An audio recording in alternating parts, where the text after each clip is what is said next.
Buenas a todas las personas que nos están acompañando ya en este tercer capítulo de Reforma Urgente. Hoy nos acompaña el profesor Cristian Viera, profesor de la Universidad del Paraíso, pero que estudió en la Universidad Católica del Paraíso y que esporádicamente hace clases en esta universidad. Y entre ellos yo fui uno de los afortunados en Derecho Constitucional 1. No fui un brillante estudiante, pero sí aprendí mucho, que al final del día es lo que cuenta. ¿Cómo está, profesor? Hola Benjamín, ¿qué tal? Mucho gusto y bueno, también al otro Benjamín también. Muchas gracias por la invitación. En general, yo estudié en la Católica de Valparaíso, como ustedes saben, ¿no? Entonces tengo aprecio, dejé amigos ahí, es el lugar donde yo me formé y gran parte de la formación que yo tengo se la debo a la universidad. Entonces también estoy muy contento de que esta actividad se pueda realizar en el lugar donde yo me formé como licenciado en Ciencias Jurídicas. Perfecto. Muchas gracias, profesor, de nuevo por acompañarnos. Eh, Le propongo que comencemos hablando sobre la coyuntura constituyente. Eh, Toda la semana hemos tratado de preguntarle con Benjamín Pérez, que es uno de los entrevistados, más o menos cuál era su visión para el 88, para el plebiscito anterior, y con y que nos cuenten más o menos en qué está en ese momento de la vida y cómo ven ahora, en perspectivas actuales, eh, todo lo que está sucediendo en el país. Mira, es una pregunta muy interesante. ¿En qué estaba, por decir, el 17 de octubre? Es bien paradójico, ¿no? Porque yo, como parte de una generación de colegas que nos hemos reunido al amparo de un grupo de Valdivia, que se llama originalmente, al alero de un congreso que se llama el Congreso de Derecho y Cambio Social, que en alguna ocasión también se ha hecho en la Católica de Valparaíso junto con la Universidad de Valparaíso. El congreso de este año se hizo en Valparaíso. Tiene que haber sido como el 4 o 5 de octubre. Actividad abierta a toda la comunidad. Y hay una foto que sacan ese día que muestra la sala de consejo de mi escuela ahí en la calle Razzuri. Éramos 10 pelagatos, profesores y profesoras, y 3 ayudantes, nadie más, solo sillas vacías. ¿Y de qué estamos hablando? De la Constitución, que los problemas. Bueno, y después ese congreso termina con una especie de plenario. Bueno, ¿a dónde vamos, cabros, no? Teníamos un par de libros que estaban ahí esperando, que no se publicaban nunca, y la sensación que teníamos era que era como de mucha como desencanto constitucional que existía, que, ¿saben qué, cabros? Vamos a los proyectos, publiquemos papers, pero Claro. esto no prendió. Era la sensación como, esto no prendió, porque ojo, llevamos muchos años con esta cantinela, Sí. ¿no? Mucha cantinela. Y de hecho la noticia, se realizó el Congreso de Derecho, se publica en la web de la Universidad de Valparaíso el día 18 de octubre, con la foto esta de los 10 colegas que estábamos ahí, y viene el 18 de octubre. Y como que estalla todo tras la revuelta. Estalló todo. Y terminado el toque de queda, al menos los colegas de mi generación, como que nos desbordamos en peticiones, sobre todo trabajo territorial, universitario e incluso los medios de comunicación. Hay dos cuestiones que yo creo que son relevantes. Por un lado, ¿por qué nos llaman a participar a esto? Porque yo tengo la impresión que se instala una suerte de intuición que el estallido, más bien la revuelta social, tiene como una de sus causas el problema constitucional. Entonces, invitan a nosotros, ¿no? De la escuela de acá, a John Charney, a Carla Vara, como una especie como de traductores. Pero ¿por qué la Constitución es un problema? Se intuye que ahí hay un problema, pero ¿por qué? Y lo segundo es que tras esto se empieza a hablar por primera vez cuestiones, pero en serio, cuestiones que también hace años que veníamos trabajando. Y se empieza a desarrollar con más fuerza, pero ya no en términos como liberales, qué es lo que significa un Estado social y los derechos sociales. Y toda esa capital como de reflexión teórica, ya lo veníamos reflexionando hace muchos, muchos años. Entonces, por eso tal vez esta búsqueda a aquellos colegas que trabajamos en estos temas hace años, nos dio ciertas espaldas para poder participar activamente en este proceso. Profesor, como para complementar lo que señala Benjamín, bueno, anteriormente le preguntamos esta misma pregunta como de contextualización al profesor John Charney, también hablamos con el profesor Enzo Solari, que nos dieron sus impresiones respecto a cómo fue el plebiscito del año 1988 y cómo es el actual. Bueno, en ese momento se decía que la alegría iba a llegar, pero al parecer no llegó, o llegó a medias. ¿Va a llegar la alegría ahora, profesor Viera? ¿Qué cree usted como ciudadano, también como profesor bien entendido en el derecho constitucional? Mira, yo no voté en el plebiscito del 88, todavía no tenía 18 años. Mi primera elección en que participé fue el 92. Tampoco voté para la elección de Elwin. El profesor está constatando su juventud con nosotros. Exacto, estoy mostrando mis credenciales, porque Solari tiene que haber votado. Ojo, Solari tiene que haber votado. Exacto. Yo no. Si nos dijo que votó. Yo no. Yo no voté. Y efectivamente lo que había en eso, yo estaba en el colegio, ¿no? Segundo medio, era como esperanza, ¿no? Ahora, lo que teníamos, lo que sucedió después, es muchísimo mejor de lo que había en dictadura. O sea, también ahí no hay que perderse. Yo soy muy crítico desde la perspectiva de la gestión de un modelo de convivencia política de la concertación. Pero, o sea, no se compara, no tiene comparación de lo que significa vivir en dictadura, ¿no? Entonces, uno sería muy injusto de reprochar de que es más o menos equivalente a la dictadura. No. O sea, el punto está en que desde la perspectiva de libertades básicas, ¿no?, que son los derechos civiles y políticos, el cambio es un salto cualitativo enorme. Sin embargo, el gran déficit de los gobiernos de la concertación principalmente, y que yo no he advertido que se hagan responsables de aquello, es que finalmente el modelo que heredan se termina de profundizar en democracia. Y esa profundización tiene relación con que aquella promesa que se hizo, si tú ves el programa del gobierno de Patricio Aylwin, era un programa muy interesante, pero nada de ello se verifica desde la perspectiva de la implementación de una matriz social, que es lo que los alemanes llaman el Estado Social y Democrático de Derecho. Entonces, yo creo que lo que vamos a vivir el 25 de octubre es el plebiscito. Mira, es tal vez el acto electoral más importante en nuestra historia republicana, en 200 años. ¿Por qué? Porque por primera vez en nuestra historia podemos tener, las ciudadanas y ciudadanos de este país, la posibilidad de participar de un proceso de generar las futuras reglas de nuestra convivencia política de aquí al futuro. Eso jamás ha ocurrido. Jamás. No solamente porque los textos constitucionales han sido elaborados por hombres de la élite, sino que además siempre han sido fruto de la irrupción militar. De hecho, Pablo Contreras y Domingo Loera, en un reciente libro que se llama La Constitución en Chile, ellos en la primera parte que hablan como de la historia constitucional chilena, acuñan una idea que es bien interesante, que se llama, uno más bien podría reducir la historia a una suerte de militarismo constitucional. Y claro, mira la historia, po. El 22, el 23, el 28, una constitución espectacular, ¿no?, que termina tras Lircay, la emergencia de la constitución del 33, que es una verdadera dictadura legal, después viene la guerra civil del 91, nuevo régimen, el ruido de sables para el 24, esta constitución, ni hablar. O sea, siempre ha sido la fuerza y la fuerza armada, el poder fáctico real de las armas, lo que ha generado nuestra constitución.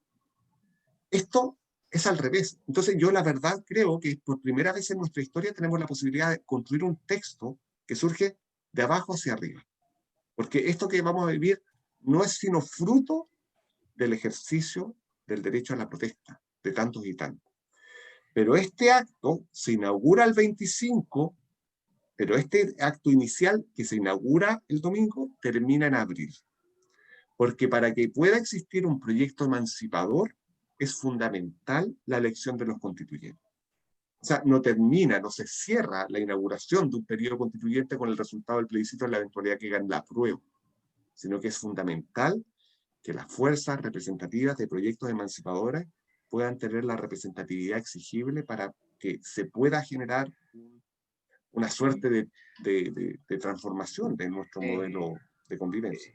Es interesante, profesor, porque es difícil que nosotros ahora, en este momento, situadamente, podamos comprender la envergadura de lo que estamos viviendo.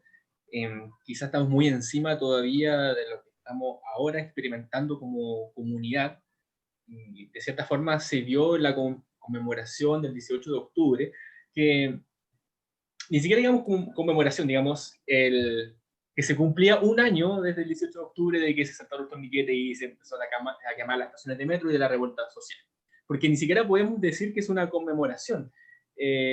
Hay algo quizá un poco complicado para muchas personas de cómo evaluar todos esos momentos sociales, políticos que se desarrollaron post 18 de octubre, porque desde la moralidad política se habla, de la política institucional, que todo esto estaba cruzado por la violencia. Y por supuesto, innegablemente había violencia en las calles, pero conversamos con el profesor Charney, y esto es algo que yo creo que vale la pena una y otra vez detenerse, porque fue también lo que se ha comentado todos estos días post conmemoración del 18 de octubre, también por la quema de la iglesia, por el ataque nuevamente a comisaría, en las periferias de Santiago y otros lugares del país, que por una parte, claro, el Estado puede concentrar el monopolio de la fuerza, pero cuando tiene legitimidad. Pero cuando eso se desliga en la legitimidad política, la legitimidad ciudadana con la legalidad, hay una fractura. Y eso incluso usted como profesor, me imagino también lo he visto, o yo lo he visto menos en el profesor Carlos Peña, que insiste una y otra vez en a hacer un llamado a condenar la violencia, como si uno vaya a llamar a condenar la violencia y la constatación del hecho no existiera. ¿Qué opina usted, profesor, respecto a todo este tema que hay que detenerse, creo, a pensarlo con calma? Sí, hay que pensarlo con calma, eso es lo primero. Pero dos cuestiones previas. Hay un texto de Maquiavelo, los discursos de la década de Justo Tito Livio, que está explicando en qué consiste la rebelión entre los patricios y los plebeyos. Y hay una frase que se la tomo, que está en un libro nuestro que es notable, ¿no? Dice: muchos se quedan en los ruidos y tumultos que generan las disputas entre patricio y plebeyo, y no en los buenos efectos que esos ruidos y tumultos provocaron y en las buenas leyes que de ahí emergieron. Eso es lo primero. Nos estamos quedando como en la violencia. Lo segundo, hay otro texto que a mí me gusta mucho y que yo lo recomiendo siempre encarecidamente, que es de un colega argentino y amigo, que es Roberto Cargarela, que se llama El derecho a la protesta. Punto. El primer derecho. La reflexión de Roberto la hace situada sobre todo a partir del constitucionalismo liberal del protoconstitucionalismo norteamericano, ¿no? El derecho a la protesta. Y la reflexión parte con la experiencia de los piquetes en Argentina, que eran movimientos muy molestos, que cortaban las rutas. Pero Roberto, como es sociólogo también, empezaba atrás a ver, pero ¿por qué terminaron aquellos ciudadanos tomándose las rutas? Terminaron tomándose las rutas porque fue la única manera la única manera en que expresaron una voz. Porque ¿cuál es la tentación natural de nosotros? Condenar la violencia, disolver el piquete, detener a los manifestantes, pero no atender las razones que motivaron aquello. ¿Bien? Entonces, claro, la violencia es terrible. ¿Quién no puede estar sino de acuerdo en que la violencia no es el camino? Pero el punto es que esa violencia solo recién ahí, cuando nos llamó la atención y como que despertamos.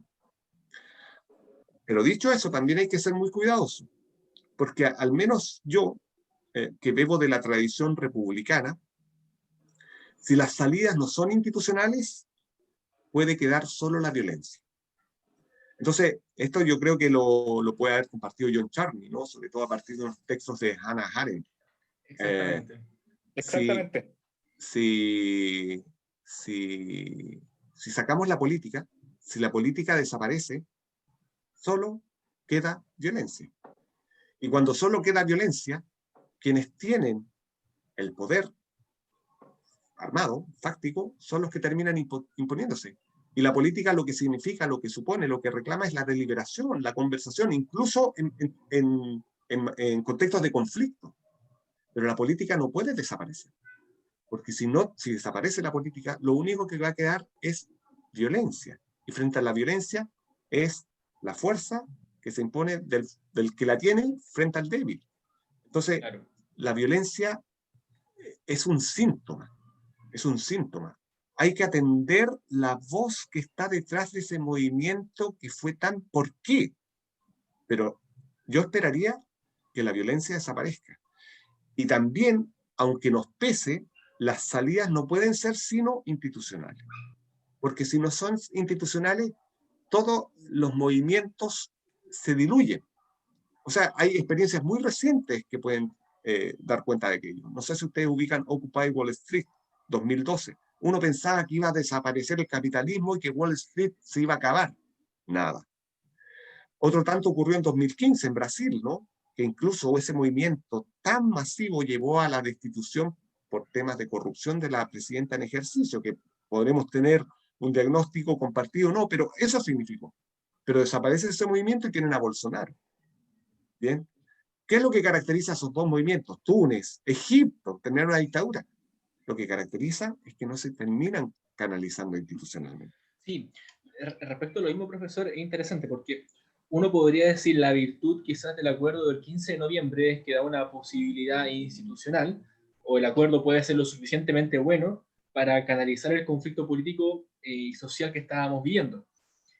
Pero aún así estaba el peligro de que eso no sucediera, por hecho o por dato a la causa de que el acuerdo nació en el Congreso es una institución que en términos de uno de los factores que uno puede medir esto, encuesta tiene un 2% de legitimidad, la institución presidencial estaba omitida del proceso político, y cuando hablaba, en este caso el presidente, daba cada vez más jugo. Entonces, institucionalmente hablando, no había capacidad de representación política. Entonces, uno esperaría quizás que de todo este proceso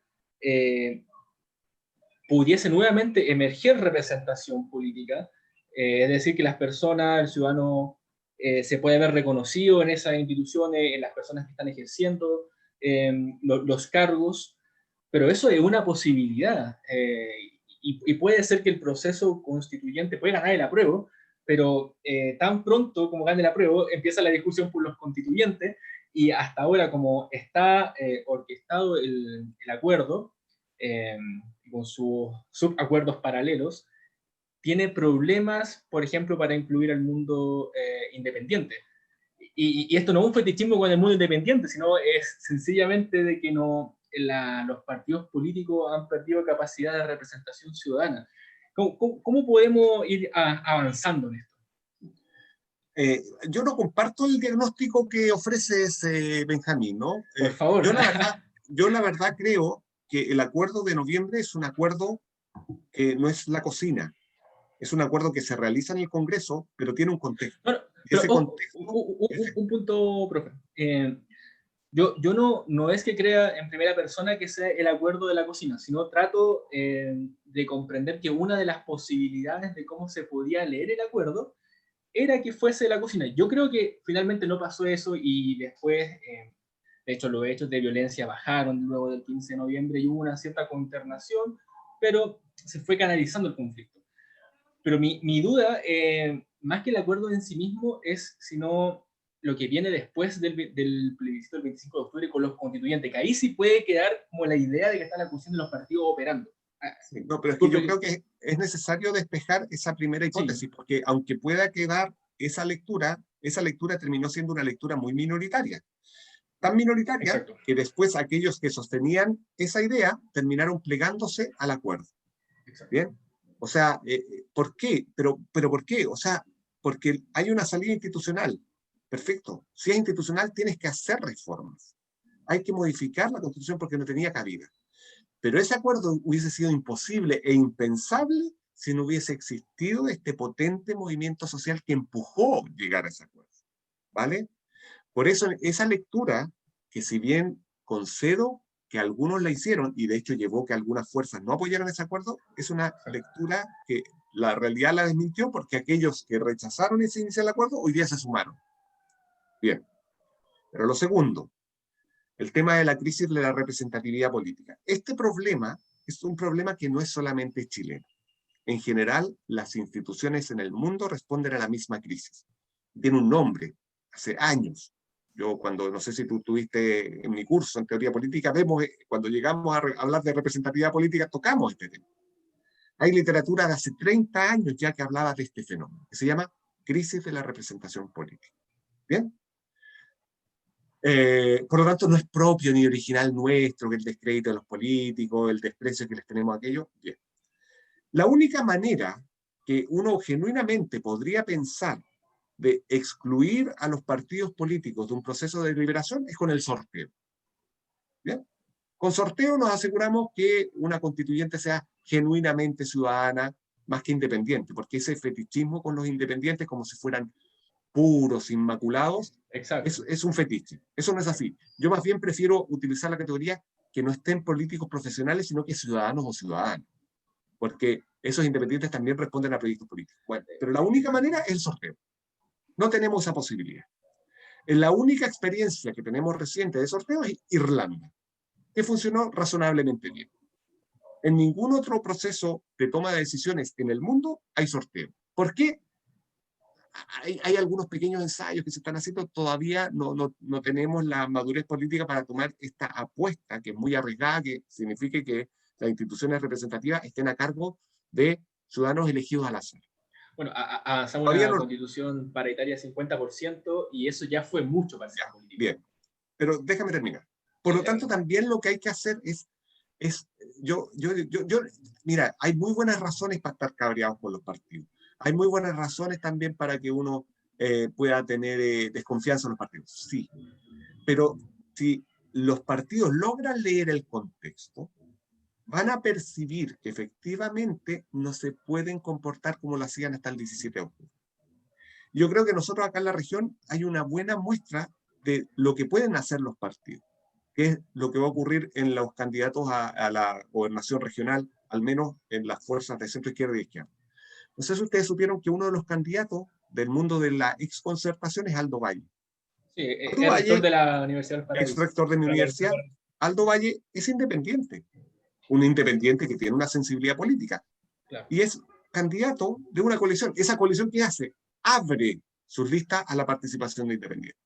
Pero también en la otra coalición, que es el Frente Amplio, también hay un fenómeno bien interesante, porque uno de los candidatos a gobernador regional es un activista en materia de derechos del agua que se llama Rodrigo Mundaca. Es un personaje súper querido, valorado y valiente, sobre todo en la zona del interior, Petorca, La Ligua, Cabildo, por su compromiso con la defensa del derecho al agua, independiente. O sea, ojo, los independientes no son inmaculados, no son puros, son ciudadanos. Sí. Pero los partidos políticos están abriendo sus listas a aquellos que representan proyectos ciudadanos. Y yo creo que eso sintomáticamente es esperanzador. Sí, yo estoy de acuerdo con usted, profesor. Claro, uno lo que esperaría de los partidos políticos es que las personas que comparten ciertas ideas de país se agrupen o voten por un partido político. Entonces, si yo voto o pienso de tal manera, voto por tal partido. El problema, y yo quizás fui un poco duro en la descripción, no es porque yo quiera eso, sino no es del deber ser de las cosas. Por supuesto, a mí me gustaría que eso funcione así. Creo que es importante detenerse en ese factor. Uno, por lo que usted señala, como en el fondo una posibilidad de salir de este proceso en que los partidos políticos están hacia adentro es abriéndonos. Claro, es una posibilidad de emerger.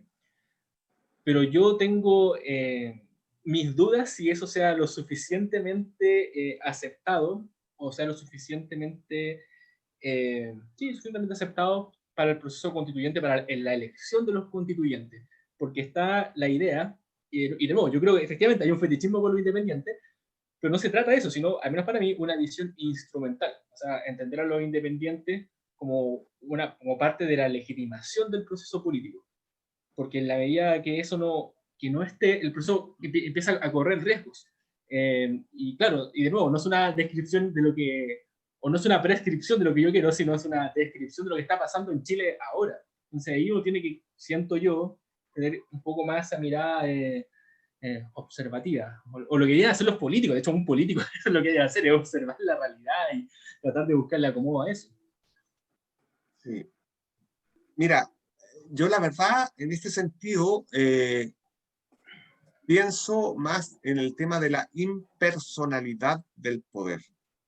Más que las personas, si son o no miembros de partidos o no son miembros de partidos, por eso es tan importante comprender el funcionamiento de la política, porque tiene razón, si hay muy buenas razones para estar cabreado. Pero lo importante aquí no son las personas, la impersonalidad del poder, que son muy portalianos, ¿no? Aquí lo relevante es el programa, lo importante es el proyecto político que se representa. Entonces, en ese sentido, ¿qué es lo que creo yo? Más allá de si van a ser o no militantes de partidos, de los partidos, a ver, ¿hay compromiso programático? Si en eso nos tenemos que detener, porque la crisis de representatividad política no la vamos a resolver de aquí a 4 meses más. Tal vez las prácticas van a seguir siendo las mismas, porque ¿quiénes saben hacer campaña? Los partidos políticos, pero eso pasaría aquí y en cualquier lugar del mundo. Todavía no tenemos ensayos de fórmulas diferentes a la de la representatividad política. Entonces, ya, nos quedamos con el diagnóstico. Comparto tu diagnóstico, pero ¿cómo lo hacemos? Espero que los partidos se abran. Vale, pero a mí no me basta que, imaginémonos que son puros independientes. ¿Qué garantía te da eso de un proyecto emancipador? Ninguna. Lo relevante es el programa, ¿bien? Pero un compromiso genuino, no como el compromiso de 2014 con el programa de gobierno de la expresidenta Bachelet. Claro. Por lo tanto, ojo con eso. ¿Dónde está la amenaza cierta? La amenaza cierta no está con la partidización del proceso electoral. La amenaza cierta está en el compromiso programático. Entonces, en ese sentido, ¿qué sentido tiene ir con una lista unitaria en términos electorales con puros independientes si no tienes un compromiso para disputar, por ejemplo, un Estado social y democrático de derecho? Hoy día aparecía un documento firmado por un grupo, comillas, transversal de colegas. Ese documento tiene cosas interesantes, pueblos originarios, derechos sociales, pero cuando llega al corazón, que es la Constitución económica, responsabilidad fiscal. Eso es peor que esta Constitución. Esta Constitución no tiene esa regla. Eso es la peor de las versiones del neoliberalismo, grupo transversal, ¿no? Que viene del mundo de la concertación hasta la derecha más democrática. Esa regla es absurda, ¿vale? Eso es mucho más peligroso porque no supone un compromiso programático con un Estado social. Profesor, quisiera preguntarle dos cosas. Se la voy a nombrar a la vez para que no se me vaya ninguna. Una, siguiendo el hilo respecto de esta crisis de la democracia representativa, ya a nivel global, como usted lo ha mencionado, y ya mirando quizás un poquito después de lo que es el plebiscito y quizás teniendo en consideración las posibles cuestiones que se debatan dentro de la constituyente, ¿usted cree que uno de los métodos como para alivianar esta crítica que la ciudadanía tiene hacia las instituciones se puede mejorar incluyendo más métodos de democracia directa o semidirecta dentro del país, que es una de las cosas que ya le he preguntado y le hemos preguntado a los entrevistados anteriores? Y segundo, antes, para que no se me vaya, profesor, respecto de la violencia que hablábamos delante, porque claro, nosotros quizás nos enfocamos recién en el tema de la violencia, en la quema de la iglesia de Asunción, en las molotov a las comisarías, pero también quizás se siente que no hay una condena a la violencia desde el Estado, por decirlo de alguna forma, y eso va ligado netamente con el actuar de Carabineros. También en eso, mucho se ha hablado de una reforma a Carabineros. ¿Usted cree que reformando efectivamente Carabineros se va a solucionar este problema de la violencia del Estado? Ya, a ver. Las policías en Chile tienen un problema estructural, ¿no? Y yo creo que más que reforma, lo que se reclama es una transformación de la policía. Es muy complejo esto, ¿no? Porque los cuadros técnicos que deberían pensar esto son escasos.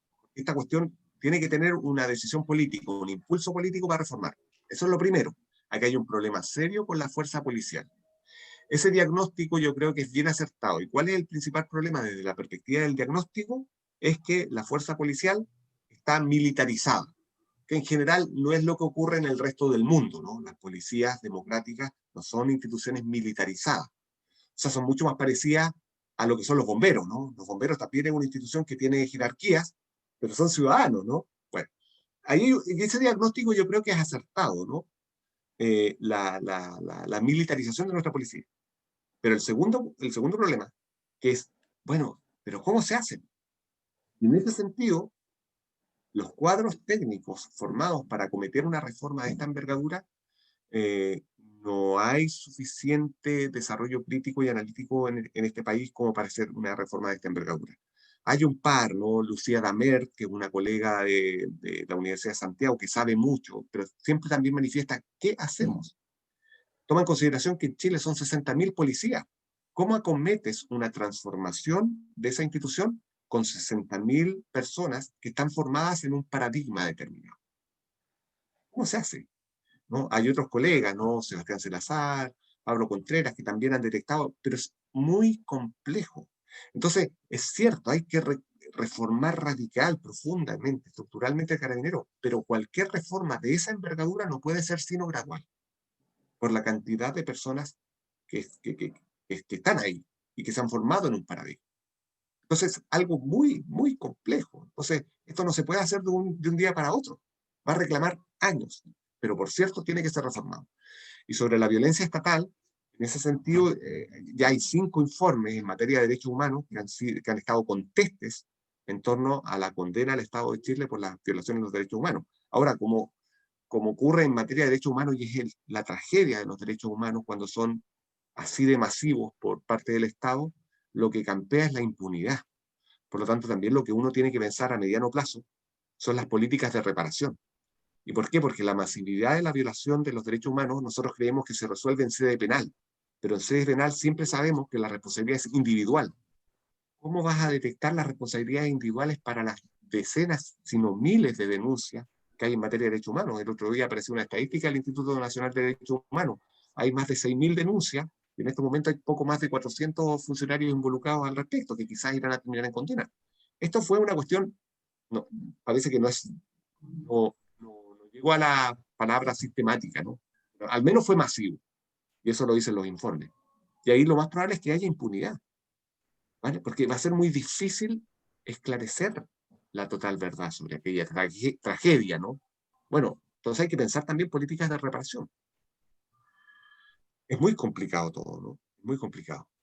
Y la primera pregunta era, Respecto, sí, ya mirando un poco más ya del plebiscito y ya quizás con una constitución ya redactada y aprobada, eh, ¿usted cree que esta crisis de la democracia representativa y los de la crítica mecanismos a las instituciones directos. se pueden superar Sí, en cierta medida, ya sea sí, con métodos de democracia directa o semidirecta, sí, sí, referéndum comunales, plebiscitos, ya. etcétera?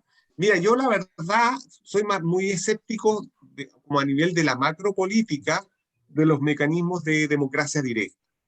Yo en ese sentido más bien me inclino por los mecanismos tradicionales de representación republicana, ¿no? ¿Qué puedes tener? Ya, vale, no sé, un plebiscito revocatorio, ya, iniciativa popular de ley con ciertos límites, pero eso no resuelve los problemas estructurales de representación política. La representación política, ¿dónde se da con mayor fuerza?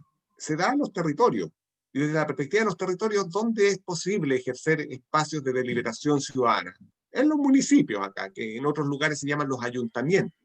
Entonces, yo esperaría que el futuro diseño legal generara mayor distribución de competencias a nivel territorial, porque ahí se puede jugar más en términos de democracias más directas, pero no con el voto, porque también reducir todo al voto, al plebiscito, es de nuevo reducir la democracia a la democracia electoral, ¿no? Que es una manera muy tosca de comprender la democracia. Sí. Entonces yo más bien preferiría delegaciones legales de competencia a nivel municipio, pero ojo, si estas delegaciones de competencia nos vienen acompañadas de recursos, la descentralización política es una fantasía.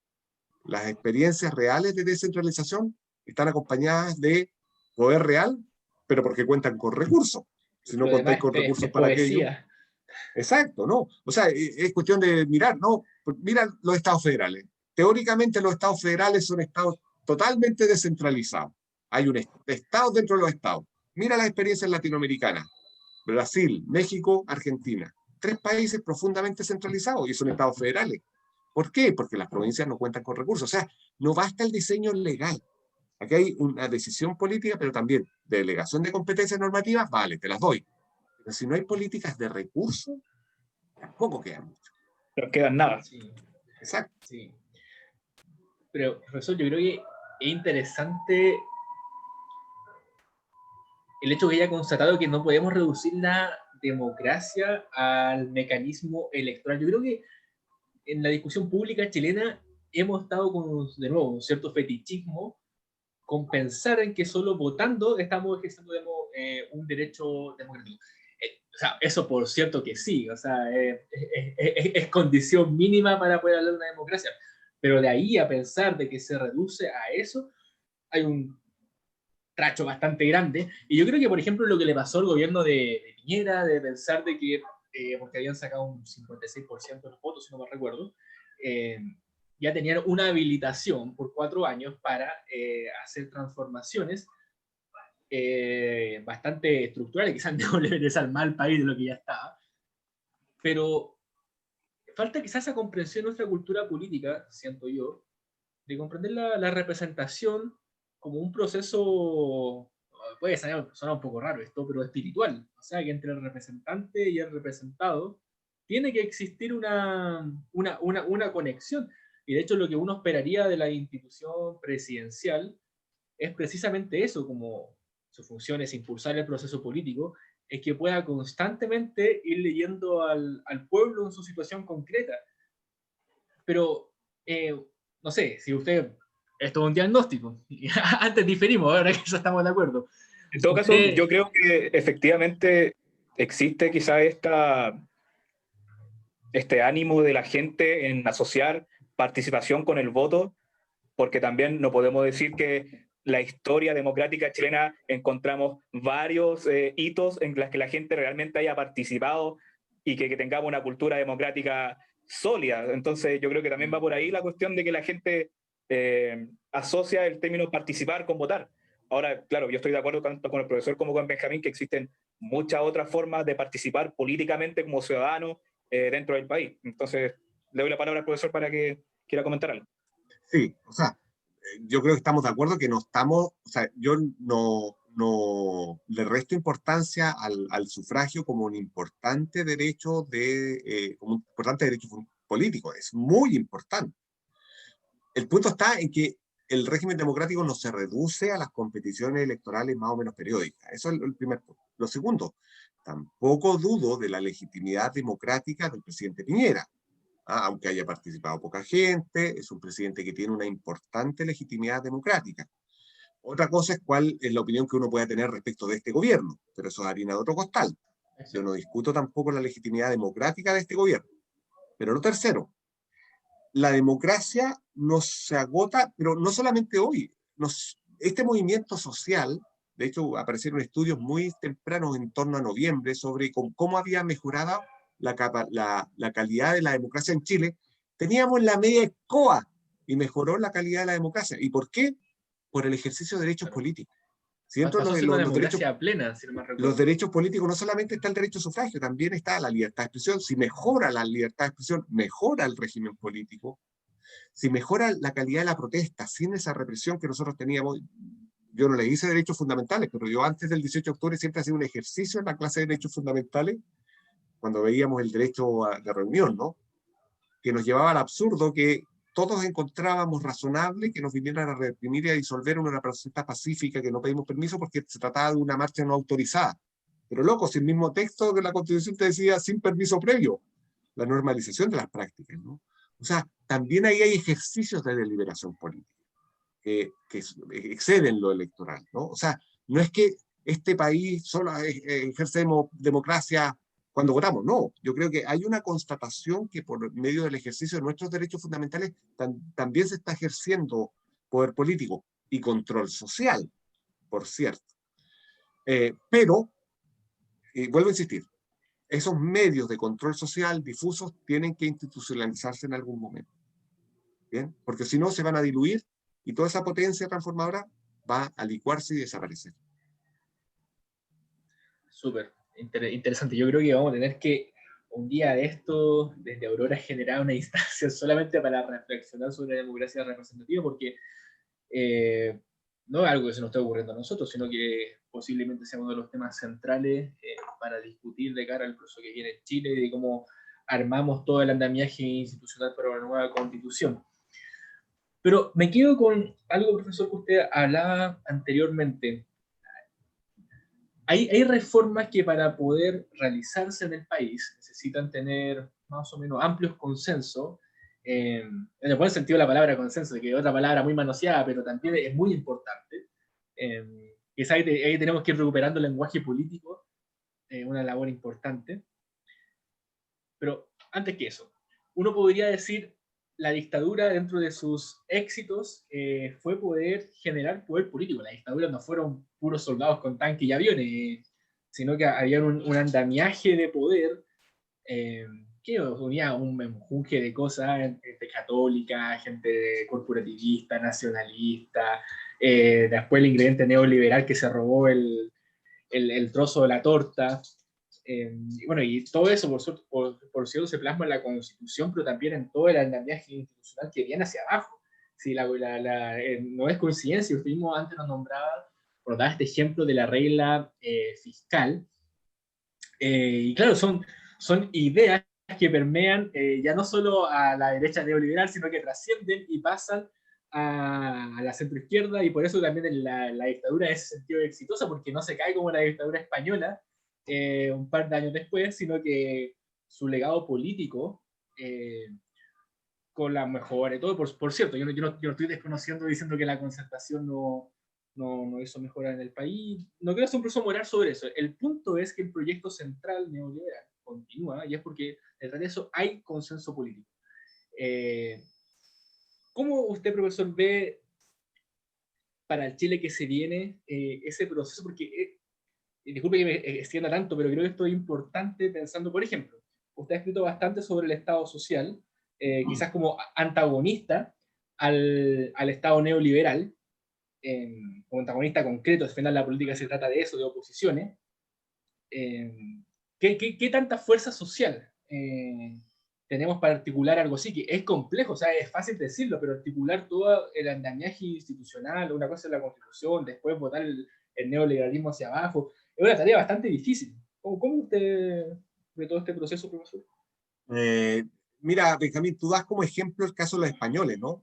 Porque se muere Franco el 75 y el 78 tiene una constitución y la Exacto. verdad a mí me gusta mucho.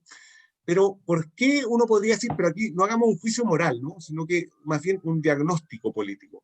¿Por qué no pasó algo parecido? Si uno podría pensar, la concertación es muy parecida en la sensibilidad a las fuerzas El representadas por PSOE el PSOE español. español, los socialistas franceses, la socialdemocracia alemana. Y yo creo que ahí se da porque el tránsito a la democracia en Chile se da el 90, no se da en los 70, se da después de la caída del muro de Berlín, se da en los contextos de Tony Blair, se da en el marco del consenso de Washington. Entonces, ese contexto histórico-cultural que es global, sí, todo el éxito neoliberal es Thatcher, Reagan, ¿no? Empieza a colonizar. Entonces, claro, acá que estábamos en un descampado, porque no había Estado, desapareció el Estado, esa matriz que es la matriz mundial agarró mucha fuerza y no existieron diques contenedores, porque el neoliberalismo como una teoría política ha sido muy exitosa en el mundo entero, pero incluso en aquellos países que han implementado profundas reformas neoliberales siempre ha habido ciertos diques de contención que se llaman derechos sociales. Acá como no había ni eso, fue como tierra vacía, ¡fua! Arrasaron con todo. Pero eso, por eso no hay que detenerse como culpar en términos morales a la concentración, sino que eso también es fruto de un contexto mundial en que se dio aquello.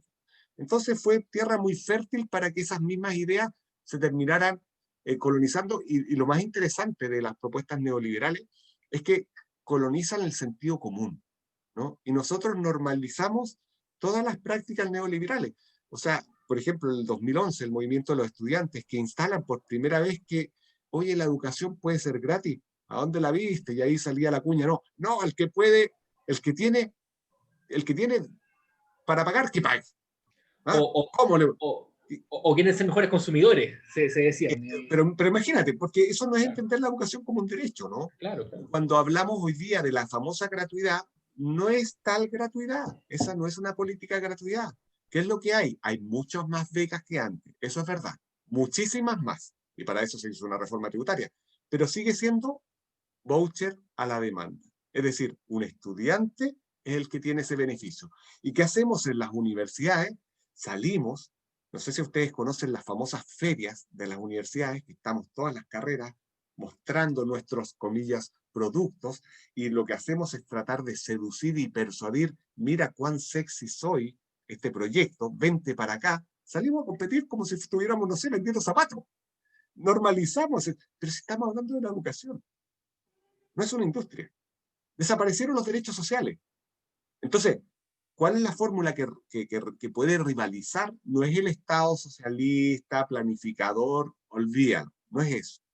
Lo que yo he trabajado es la fórmula del Estado social y democrático de derecho. Si tú quieres, no sé, pues tener un celular bonito, pituco, allá tú, haz lo que queráis. Si te gusta la ropa, cómprate la ropa que queráis, no nos vamos a quitar los ojos por cómo te quieres vestir. O si te gustan los autos, no sé, cómprate el auto, ya lo mismo. Pero en derechos sociales no. Salud, educación, seguridad social, ahí el mercado sale. Ese es el mínimo, la procura existencial que llamaban los alemanes, ¿no? Ahí el mercado desaparece, pero ojo, el mercado, no los privados, que también ahí hay otra confusión que significa como si el Estado fuera el único proveedor. No. De hecho, la Universidad Católica de Valparaíso, en un modelo de Estado social, ¿desaparece? Por cierto que no. Es una estupenda institución que supone un proyecto educativo autónomo y tiene una propuesta que ofrecerle al país. Fantástico. Ahora, qué duda cabe que la Universidad Católica de Valparaíso no es una institución lucrativa, pero hay otras universidades que nosotros bien sabemos que no es precisamente como la Católica de Valparaíso. No sé si logro darme a entender. El Estado social supone derechos sociales, y los derechos sociales suponen universales para todos y todas, independiente de nuestro patrimonio, para todos y todas. Y lo segundo, que desaparece el mercado, es decir, provisión a la oferta. Una cosa que siempre yo la cuento como anecdótica de mi vida personal. Yo mi doctorado lo hice en el País Vasco. Y bueno, cuando uno hace un doctorado, uno tiene la beca, entonces anda al 3 y al 4 nomás, porque la beca es bien modesta. Yo estaba casado con un niño chico, y mi niño, que es asmático, estuvo muy enfermo, ¿no? Muy enfermo. Y terminamos en el hospital Basurto, en Bilbao. Yo entré al hospital, y después cuando dieron de alta a mi hijo, nos fuimos para la casa. Adiós, chao, me fui para la casa. ¿Tú crees que pasé en algún momento por una caja? Absurdo. Eso no se les mete a la cabeza a esta gente, porque la educación, la salud, es un derecho. Ahora, para profesionales, asalariados como yo, pienso, yo vivo de mi trabajo, pero claro, mis necesidades materiales están más que satisfechas. Personas incluso como yo, que no tenemos fortuna, pero tenemos un buen ingreso, bueno, tendremos que pagar más impuestos. Pero el impuesto es solidario. En cambio, el pago arancel no es solidario, porque es deuda. En cambio, el impuesto es redistribución de la riqueza. De hecho, profesor, usted en el artículo dentro de la Constitución que queremos, hace mención, bueno, describe todo esto para quien lo quiera leer, propaganda, aquí está el libro, es de LOM, ya, creo que LOM nos va a tener que regalar un par de libros porque ya lo hemos mostrado como 3 veces. Ahí escriben también Solari y John, ¿no? Exactamente. Así que ahí dejamos el dato para que lo vean, que nos estén escuchando. Buen libro. Muy buen libro. Pero usted, profesor, hace mención de que el Estado social tiene su periodo de bonanza hasta los años 60 de forma clara. Yo diría que los 70 cae una especie de... Y en los 80 ya, bueno, viene el neoliberalismo a ultranza, a invadir y a colonizar, y en los 90 para qué decir, porque ya se había caído el socialismo, no había nada más. O eso pensábamos. Pero entonces... Aquí voy con esto, en términos concretos. Pareciera ser que el liberalismo fracasó a principios del siglo XX, después como sustitución, viene el Estado social en buena parte de Europa, y después llega el neoliberalismo. Entonces, ¿qué Estado social llega acá? No, acá, que puede llegar o Claro. llega. Claro, o sea, dentro lo estamos formulando ahora, porque de hecho uno podría decir, el Estado social en Europa ahora igual enfrenta problemas, sobre todo los países del sur. Sí, porque acá nosotros tenemos peregrina idea de lo que es Estado social. O sea, exactamente. Estaremos de acuerdo que acá no tenemos idea ni hay Estado social. Claro, pero pensando en 30 o 40 años más, Bien. O sea, ¿cuál es la sustitución? ¿Qué es lo que supone? Primero, es una fórmula política que supone derechos sociales. Poder implementar un verdadero Estado social va a tardar años, generaciones. Si hay una nueva constitución, recién va a ser como la puerta de entrada para intentar modificar ciertas estructuras de convivencia que son las causantes de la desigualdad.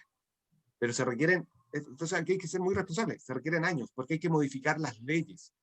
Pero son leyes tan estructurales que se tiene que hacer de a poco, gradualmente, con paciencia, ¿no? Fernando Atria usa una figura que es muy bonita, ¿no? Habla de la pedagogía lenta, ¿no?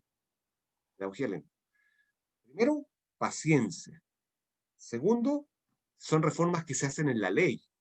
Solo que la Constitución va a habilitar los cambios legislativos. Hoy día no se pueden cambiar las leyes porque el tapón es la Constitución. Pero el gran cambio va a ser para el futuro. ¿Qué tipo de Estado social? Mira, que yo digo, me conformo con poco. Si pudiéramos intervenir el sistema sanitario, el sistema educacional y el sistema de pensiones, ese es otro país. Que uno podría pensarlo desde la perspectiva de cualquier Estado social, incluso en un contexto neoliberal, como lo que está ocurriendo en Europa. ¿De qué me estáis hablando? Es lo mínimo. Bueno, es que acá no hay ni lo mínimo. Entonces, si nosotros pudiéramos en esas tres esferas, si me apuráis un poquito más, una regulación del agua y el transporte público, sería ya el paraíso. Pero en esas tres dimensiones, salud, educación, poder tener un Estado social, y eso que supone, ingentes recursos, bueno, mejorar la carga tributaria y redistribución de la riqueza por vía impositiva. Pero el punto Profesor. incluso nos supone la disputa del neoliberalismo, incluso en este contexto, pero nosotros tenemos un modelo de desarrollo tan radicalizado, que esa conquista que en cualquier contexto más o menos decente de país de la OCDE sería una conquista muy modesta, para lo que tenemos en Chile es una transformación cultural muy profunda. Sí, profesor. Bueno, ya respondió un poco más o menos lo que yo quería preguntarle también, pero se lo reformulo de todas formas. Porque claro, cuando hablamos de derechos sociales y un Estado social, o Estado social de mercado que hablan algunos que posiblemente esté acá en Chile, con ese apellido, hablamos nosotros del asistencialismo del Estado en relación con lo que usted menciona, salud, educación, previsión, podemos hablar incluso de vivienda, de transporte, medio ambiente, podemos hablar de muchas cosas. Pero además de que efectivamente estén garantizados estos derechos sociales en una futura constitución, ¿qué más necesita este Estado para que sea interpretado correctamente como un Estado social? ¿Se entiende la pregunta, cierto, profesor? Esta cuestión no es normativa, es una cuestión política. Por lo tanto, Claro, aquí yo el punto hablo de está... cultura también, por eso se lo Sí, pregunto. muy bien, claro. El problema está en la decisión política. Por eso el tema de los derechos sociales no se resuelve si son judicializables o no son justiciables. Ese no es el problema de los derechos sociales. Más bien el impulso, la convicción política, es más bien como la perspectiva estratégica. Ese compromiso programático, ¿cómo se puede enunciar? Con una fórmula que siempre te va a estar ahí hostigando, aguijoneando, que es la fórmula del Estado social y democrático de derecho. Ojo, el Estado social supone un Estado con mercado. El Estado social no es hostil a la libre iniciativa económica. El Estado social no es hostil al derecho de propiedad. Ahí también, de nuevo, otras confusiones, ¿no? El Estado social no es hostil a la economía de mercado. El punto está en que hay derechos sociales, hay algunas esferas en que no hay mercado, y también el Estado puede tener algún rol como agente económico. Bien, eso, ¿cómo se hace? Una fórmula que podría estar en el preámbulo y en los principios de la futura constitución que se llama Estado social. Porque tú puedes además constitucionalizar derechos, ¿no? Como ahora, si tú miras ahí, hay derechos sociales, está la educación, está la protección de la salud, aunque están redactados en términos liberales, no sé, uno podría sacarle más punta, pero ¿qué es lo que hay? Hay una convicción y una suerte de conceptualismo interpretativo que te lleva a interpretar los derechos sociales como de abstención del Estado. Entonces aquí hay que tener cláusulas compromisorias fuertes, creo yo, ¿vale? Sobre todo en materia de derechos sociales. Pero aquí sobre todo es la convicción programática de las fuerzas que representan esta potencia transformadora del movimiento social que se inaugura en octubre. Claro. De hecho, yo recuerdo, profesor, alguna vez en algún seminario haberlo escuchado hablar sobre el Estado subsidiario, y precisamente lo recuerdo muy bien porque leíamos el artículo 19, numeral 21, y claro, ahí uno, la posibilidad del Estado empresarial, por si acaso, hay reglas para poder conformar una empresa, pero la práctica institucional, la práctica política, la práctica jurídica, en su conjunto, la leen de forma subsidiaria. Y yo creo que eso hay que tenerlo en cuenta una y otra vez, porque es lo mismo que nos puede pasar ¿sí? Ahora el proceso constituyente. Oye, pero si la Constitución está llena de conejos que sacan del sombrero claro. Los conservadores. Mira, no sé si tú ubicas, porque el principio de servicialidad del Estado, que yo encuentro que es súper, que tiene mucha potencialidad, ha sido interpretado para que el Estado desaparezca, que el Estado está al servicio de la persona humana. Chao con el Estado. Esa fue la interpretación, no en el sentido de que el Estado nos sirva. Otro conejo del sombrero, el principio de especialidad de giro. ¿A dónde la viste? ¿De dónde la sacaste? Y bueno, el otro que es un chamullo pero descomunal, lo que llaman los cíticos la regulación expropiatoria. ¿A dónde la viste, loco? Eso es un invento de alguien que se dio cuenta que las limitaciones a los derechos fundamentales podrían no traerle expropiación, entonces le agregaron el calificativo, no, esto es lo que está tratando de una expropiación encubierta, y le llamaste regulación expropiatoria. ¿A dónde? Es puro invento, pero invento por gente poderosa. Yo me acuerdo que una vez, tú sabes que yo estas cuestiones las vengo trabajando hace años, ¿no? Entonces alguna vez estaba alegando contra el principio de subsidiariedad porque mi obsesión es la constitución económica. Si ahí es donde se va a jugar el terreno constitucional. Esa es la gran discusión, porque ahí no estamos. Ahí está el meollo. Entonces estaba hablando, tú sabes, tengo unos papelotes sobre constitución económica. Entonces estaba en la Universidad de Chile. Y yo creo que con muy buenas razones uno puede desmontar la mentira conceptual que se hizo para fundar la Constitución Económica chilena. Porque es bien tosca, ¿no? Es bien modesta en términos teóricos. Entonces no hay gran mérito en decir, oye, vale, pero ahí está. Pues. Entonces un cabro, me levanta la mano, cabro en la Chile, cabro vivo, dice, oiga, profesor, ya está muy bien, estamos de acuerdo, pero mire, ¿por qué seguimos igual? Te desarmó, po. O sea, tú puedes hacer el estupendo ejercicio teórico de tratar de desmontar, pero todo sigue igual, porque esta cuestión no es teórica, no es racional, es pura facticidad, es poder. Entonces, tú podés tener los mejores diseños normativos, pero si no disputas el poder, por eso, a lo que señalaba el otro Benjamín, ¿no? ¿Qué? ¿Tú creís que constitucionalizando derechos sociales vamos a tener? No, es la disputa política, que no solamente del relato, sino que de la transformación. Y eso requiere tiempo, y requiere paciencia. Y voluntad. Y voluntad, por cierto, y voluntad. En términos puramente políticos, es lo que tal vez uno podría reprocharle a la concertación, que no tuvo la voluntad. ¿Ah? No en términos morales, sino que, pero bueno, eso uno lo puede entender por el contexto en el cual empezó a desplegarse la democracia chilena en los 90. Perfecto, profesor. Bueno, dada la hora y dado que el profesor tiene otros compromisos, creo que podríamos finalizar la entrevista. Solamente dos cosas antes. Bueno, primero que todo agradecerle al profesor por participar. Lo he pasado súper bien, buena conversa. Muchas gracias muy entretenido. De hecho, la idea de este espacio. Que son espacios de Yo creo que nadie nos va a ver, pero que lo pasamos bien, lo pasamos bien. Algunos nos verán, profesor, algunos nos verán. Los más valientes.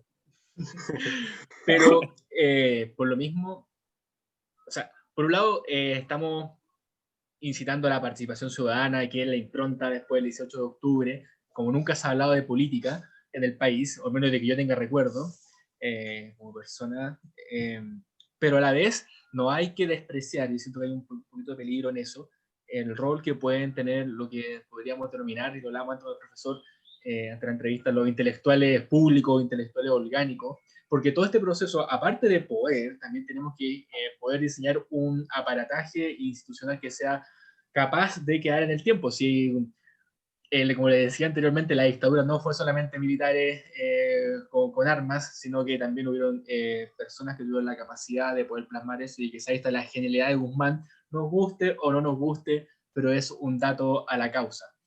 Y segunda cosa, antes de la palabra al Benja y al profesor para que digan lo que quieran antes que cerremos. Bueno, este programa no lo hemos explicitado antes, o esta sección de Derecho Público de Aurora, se llama Reforma Urgente, y precisamente porque en la calle, después del 18 de octubre, se hablaba de reforma urgente, se necesita una asamblea constituyente, y si es posible todo el proceso electoral, perdón, que estamos viviendo ahora, el plebiscito, el proceso constituyente, etcétera, es porque personas que no son los inmiscuidos en la discusión pública, a mí esta cuestión me llamó la atención de primer año, y creo que no sé, el Benja también, y el profesor lleva unos cuantos años más hablando sobre esto, pero fueron porque personas participaron en la vida pública como nunca y posibilitaron todo este proceso, y el reconocimiento al final del día es hacia ellos. Y eso creo que hay que tenerlo en cuenta, y por lo mismo, ya que este programa va a ser hoy día, va a salir al aire, que vayan a votar, voten apruebo convención constituyente, porque realmente es la posibilidad, y esperemos que en unos 20, 30 años más, cuando miremos hacia atrás, podamos comprender la magnitud del proceso y no hayamos dicho, chuta, en realidad nos faltó estar un poquito más vivos. Eso. Por favor, Benja y profesor, adelante. Sí, yo quizá me gustaría agregar que, bueno, obviamente agradeciendo la presencia del profesor Cristian Viera acá con nosotros, estuvo muy buena la conversación. Y quizás tomando un poco las palabras que dice Benja, yo creo que nosotros que quizás tenemos un conocimiento un poco más técnico de lo que es el derecho, de lo que quizás también un poco es la política, es importante que estemos ocupando espacios, tratando de aterrizar todos estos conceptos que para mucha gente pueden ser un poco complejos, llevarlos a un plano horizontal, por decirlo de alguna forma, ocupar los espacios que tengamos, tratar de informar. Y yo creo que eso es lo importante. Lo importante es que la gente sepa lo que está votando, se informe para formar sus convicciones de manera sólida, y si nosotros podemos generar esas instancias de información, feliz. Así que le agradezco nuevamente al profesor Cristian Viera por estar acá con nosotros. Yo solo agradecer, lo pasé muy bien, gracias por las preguntas, el diálogo, pero quisiera, si van a socializarlo hoy, si es que alguien vea, yo creo que aquí hay una cosa que es bien interesante y que se relaciona con lo que hemos conversado. Yo, desde que tengo memoria en procesos electorales, que fue el 88, siempre el relato del contradictor a las causas con las que ha estado mi familia o yo, siempre ha sido el miedo. Fue el 88, fue el 89, fue el 99 para Lago, fue el 2003 para Bachelet 1, fue el 2010 de nuevo para Bachelet, para Frey, porque había un proyecto de reforma constitucional, fue el 2014 para Bachelet, fue el 2017 en el caso de Guille, siempre, pero si ustedes hacen como una genealogía del relato, es el mismo, cambian las imágenes, hoy día tal vez están más depuradas, pero el relato es el mismo. Entonces uno piensa, pero ¿cómo? Si uno puede hacer el ejercicio teórico, racional, de que esta constitución no sirve para un proyecto emancipador, ¿por qué si no logran las razones persuadir aquello? Y aquí es bien interesante detectar que aquí no estamos en el plano de las razones, sino que estamos en el plano de las emociones. Y el miedo es una emoción muy potente, porque lo que hace es más bien obnubilarte, te nubla la razón, la oscurece. Pero las buenas razones no te van a persuadir del miedo. Entonces, yo creo que la respuesta hoy, en estos momentos, es contestarlo con otra emoción. El miedo, ¿cómo se vence? No con buenas razones, que las hay. El miedo se vence con esperanza. Eso yo creo que es lo que significa este momento constituyente. Es un momento de esperanza para nosotros, por cierto, pero sobre todo para los que vienen atrás nuestro. Entonces yo invitaría a quienes nos escuchan a mirar lo que se puede inaugurar el día domingo, a mirarlo con esperanza. Que el miedo venza la esperanza. Perdón, que la esperanza venza sí. el miedo. Ahí sí. Me había asustado. No. Que la esperanza, ¿no? Y eso es Sí. muy teología política, ¿no? Exactamente. No, muy bueno, profesor, su comentario final, lo aprecio, y esperamos que sea escuchado y como teología sea compartido con los hermanos. Bueno, Muy bien, nos despedimos y les contamos que para la próxima sección tendremos a una mujer porque no hemos tenido a ninguna y el cuarto capítulo es necesario que haya una mujer y son parte de los compromisos que todos tenemos que ir adoptando en el mundo y por cierto Chile que estamos viviendo. Muchas gracias. Hasta luego. Chao, muchas gracias.